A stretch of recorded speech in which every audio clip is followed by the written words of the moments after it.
don't know how I'm here and how I'm alive doing this YouTube video because I just slipped off a 22-meter high platform, 72 feet in the air, literally almost 8 stories high, and I fell to my death. I'm gonna go through the story of what happened and how on earth this could happen to a professional and how I'm okay.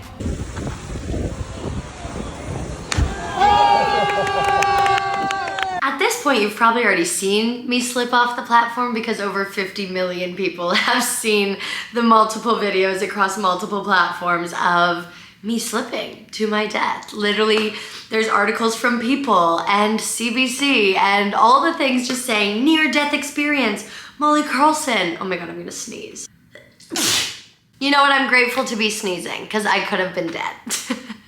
Let's start with the beginning. I was invited to a Red Bull cliff diving competition in Italy, and I went out and I was so excited because it was the second stop of the season of the 2025 World Season Tour, and I had some comeback energy to do, okay? If you've seen my last video, crashing cliff diving in Philippines, like, I'm just having the worst luck ever this year, but my first event of the season, I ended up coming 5th, which I was really upset about. I train really hard. I'm typically up in the podium positions, and I ended up doing this. So in the Philippines, I was on this sketchy, tiny little rock, and I threw way too hard on what I thought was a 20-meter platform, but it was actually 22 meters, and I ended up really hurting myself and getting whiplash and having to still compete and face this like fear of, am I gonna land like this again? I got back up there, tried my best, didn't do amazing,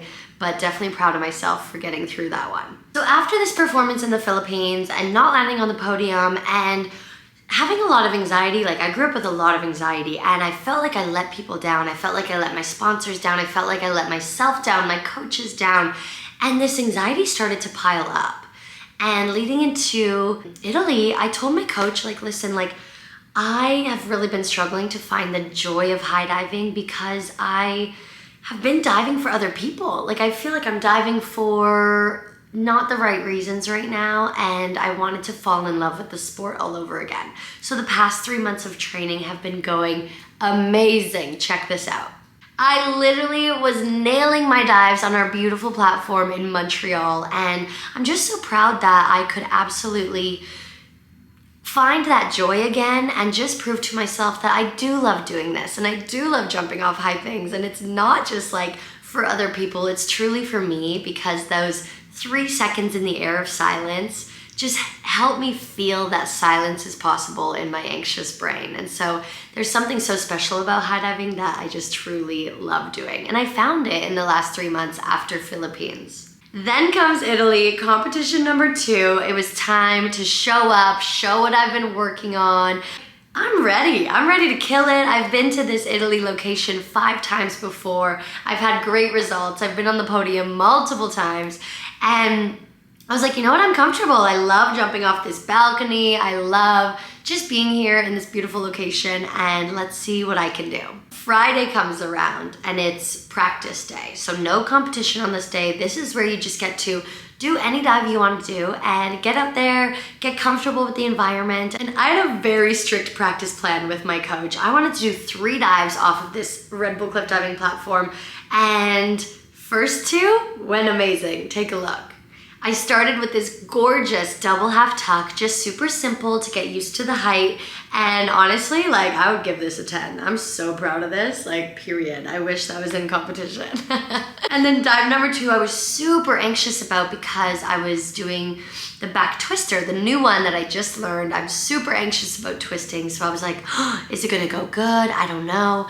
And I ended up getting in there and it went super, super good. It was beautiful, it was vertical, but doing it outside, facing my fear of twisting, pressure environments just made me feel so good. So after 2 practice dives, I was feeling on top of the world. I was like, oh my gosh, I've already nailed 2 out of 2. We have 1 more to go. This was the big one. This was the front quad half pike, and this is one of the world's hardest dives for women. This is what the dive should look like. This is what I had been training for. I was so ready, you guys. I fist bumped with my coach. I was like, let's go kill this. Let's go nail this. And I stand up there, I'm a bit nervous because I'm like, people are watching, like just a few thoughts in my head that I kind of measured short. I didn't measure like with 100% power. So I measured my run up a bit short of where I should have started. This is not good because if you're 2 inches off in the sport of high diving, this could literally be the end. I don't know how else to say that. This could literally be death. If you land wrong, you could pop your lungs, you could literally go to the hospital for so many reasons, and that's always in the back of my mind, but it wasn't in this moment because I was like, I'm so ready to 100% kill this dive. You guys, I'm about to show you me slipping off a 22-meter high platform. So if you're nervous, just like skip this part. I don't know, there's gonna be a slow-mo, there's a lot going on. I just really want you to be prepared for one of the funniest but also most terrifying moments of my life.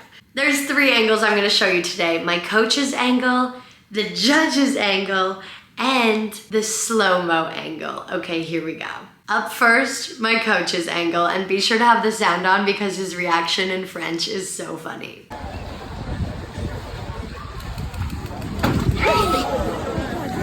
Oh mon Dieu, Seigneur. No, because my coach saying, oh mon Dieu, Seigneur, is the funniest thing ever. Like, he literally told me he held his breath because he was just like, oh my God. Like, there's nothing you can do as a spectator to help your athlete that you care about be okay. And he saw me come out of the water and he was like, honestly, it's a miracle. Like, everyone thought I was gonna like curl up in a ball and just pray. But you guys, I landed on my feet. Let's check out another angle. Angle 2, this is what the judges saw during my practice.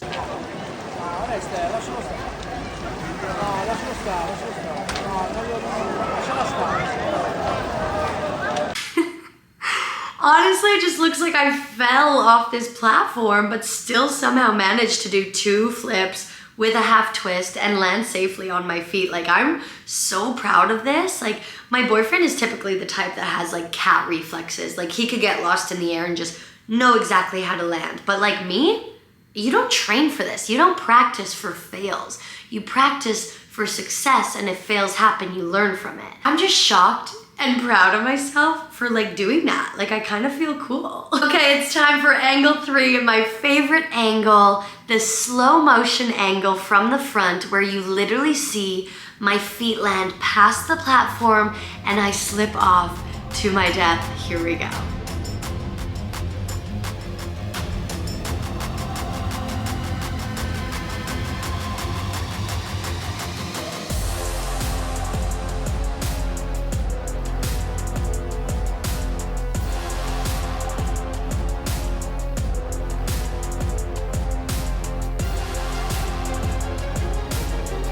That was terrifying. This is what was going through my brain.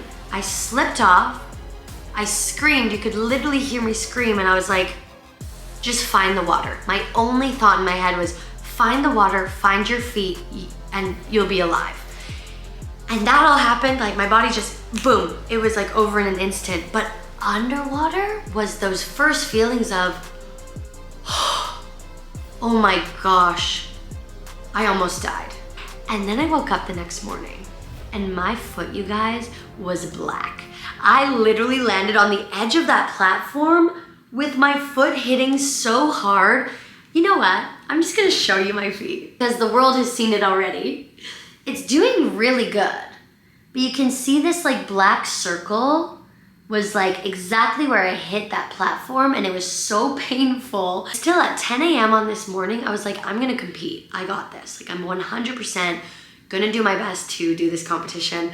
And by 1 p.m., I made the decision because I couldn't even walk to lunch because like this was so black and blue. I was like, I think it's important for me to, if I can't walk, I definitely can't cliff dive. And that's when the emotions hit me. Unfortunately, I woke up this morning and I can't really walk because I have a massive bruise on the inside of my foot, and I don't know what's going on in my foot from the impact of slipping on the platform. And I've made the decision to not dive for my health. It's just really hard when you love your sport and you put so much work into it, and then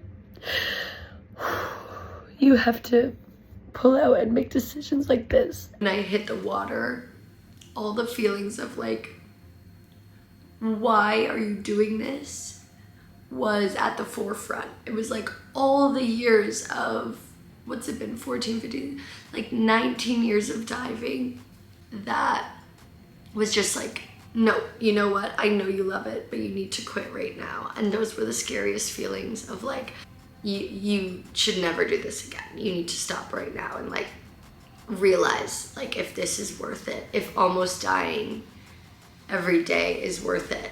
The next chapter is the scariest chapter, because the next chapter is the trying to do it again chapter. All that's running through my head is it gonna happen again? Are you gonna slip every time? Like the mental block is building and building the more I don't get in the pool and do it. So I need all the help I can get, you guys. Maybe, you know what? Maybe in this comment section you can write the words of affirmation that help you get through scary times, or like maybe some advice on just how to overcome fears. This is definitely a part 1 of a 2-part scary series. You've seen me crash, you've seen me slip. The next part is, can I relearn that dive? Can I get over this mental block of slipping and do it again? I don't want this to just go away because I had one mistake. It was a scary mistake, but I'm definitely not quitting. So all of your words and your kindness help me. Please subscribe if you want to see the journey of me getting back up there and trying again. But I just want to say thank you so much for being here, and I promise I will try my best not to slip off any more platforms. I love you guys. Thank you for being part of the Brave Gang. And I think the bravest thing I could ever do is just keep trying and getting back up there and trying again. So wish me luck. I love you. And I'm just so grateful for you because I almost died.